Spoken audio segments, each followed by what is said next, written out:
Di ba ang saya-saya? Nagkakapit-kapit na tayo guys at lumalabas na yung mga sikreto na mga nasa gobyerno. Lumalabas na ang mga sikreto.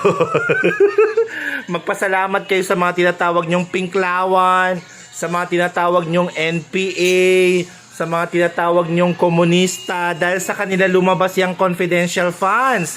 At ngayon, para makabawi kayo, ang ginagawa ninyo, inilalabas naman ninyo mga sikreto ni Tambaluslos, sikreto ni Office of the President, at saka ng mga kongresista o ano-ano pang mga butchere-butchere. So, sige, maglabanan kayo, ilabas nyo lahat ang mga sikreto ng gobyerno. Go ahead! Habang kami mga kakamping, kumakain na kami ng popcorn. Sige, ituloy nyo lang ang away ninyo. Ituloy nyo lang. Laban lang ng laban para sa ayuda. O, di ba?